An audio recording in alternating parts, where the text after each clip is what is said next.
नमस्कार, JM news मध्ये आपले सहर्ष स्वागत। आपण पाहत आहात जेएम न्यूज। जाणूया आजच्या ठळक घडामोडी।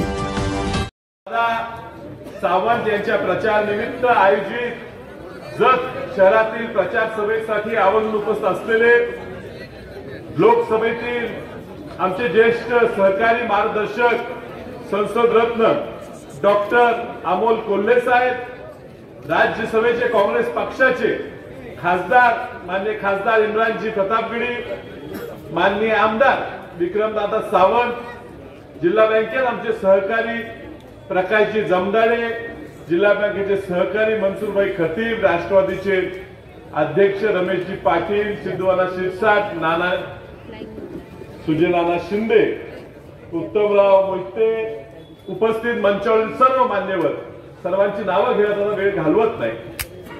बंधू भगिनी मित्र हो, या जत शहरात आणि खास करून जत तालुक्यात गेल्या 10-15 वर्षापासून जे प्रश्न तुम्हा आम्हाला सगळ्यांना त्रास देत होते, ते प्रश्न बऱ्याच अंशी 70-80% मार्गी लावण्यात ज्या व्यक्तीला यश आलेलं आहे ते आहेत विक्रमदादा सावंत। 2014 साली प्रतीक दादा केंद्रीय मंत्री असताना त्यांनी 1000 कोटीचा निधी ह्या म्हैसाळ प्रकल्पाला दिला आणि त्यातून 2014 साली जत तालुक्यात बिरनाळच्या तलावात म्हैसाळचं म्हणजे कृष्णेचं वाहतं पाणी हे जत तालुक्याचे बिरनाळ तलावात आलं। दुर्दैवानं त्यानंतर खासदारी भाजपचे लागले आणि आमदारी भाजपचे लागले। 10 वर्षात सत्ता भाजपची केंद्रात, राज्यात 10 वर्षापैकी 7.5 वर्ष राज्यात सुद्धा सत्ता भाजपची, तरी सुद्धा जत तालुक्याच्या कानाकोपरापर्यंत पाणी ह्या भाजपच्या सरकारला पोहोचवता आलं नाही।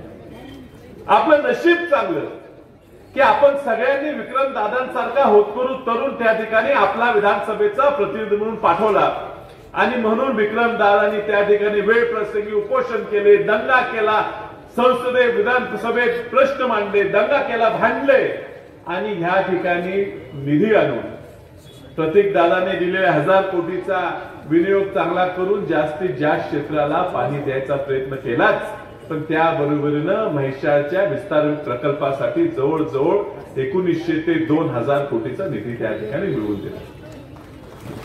अजूनही खूप काम अर्धवट आहे, हे चांगल्या दिशेनं पुढे नेलं पाहिजे आणि त्यासाठी विक्रमदादांना थोडं संधी दिली पाहिजे। त्या ठिकाणी 2 खासदार या ठिकाणी उपस्थित आहेत, त्यांना माहित असेलच की भाजप सरकार किती फसवाय आणि कसं जाती धर्मात भांडणं लावून जातीचं राजकारण ह्या जत तालुक्याला आम्ही पाहत आहे।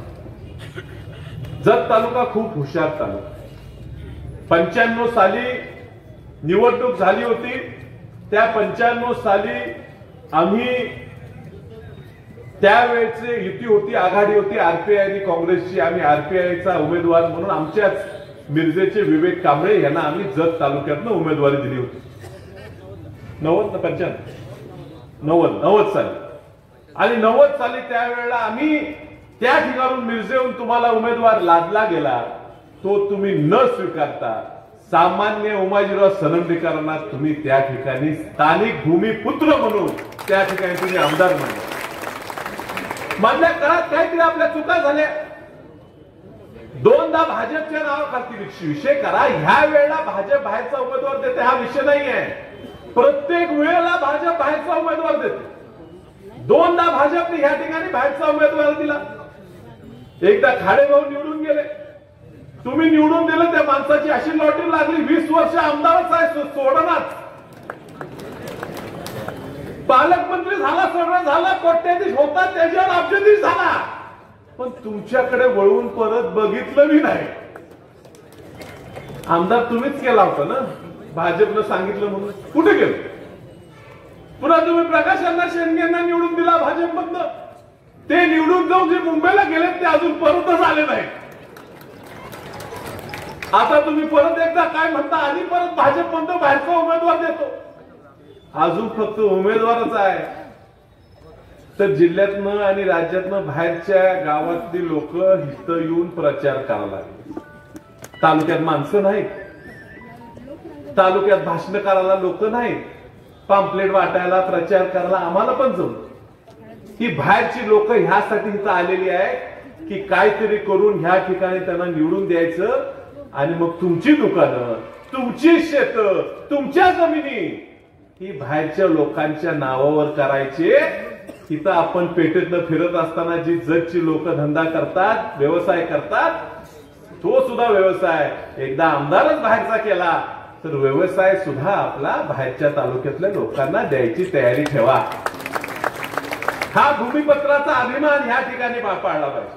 आणि म्हणून मला कौतुक आहे प्रकाश जमदाडे साहेबांचं, ज्यांनी एवढं मोठेपणाने त्यांचा त्या ठिकाणचा पक्ष, लोकसभेला ते माझ्या विरोधात होते पण मी ह्या ठिकाणी त्यांचं कौतुक करतो. एक खूप मोठा निर्णय त्यांनी ह्या ठिकाणी दिला.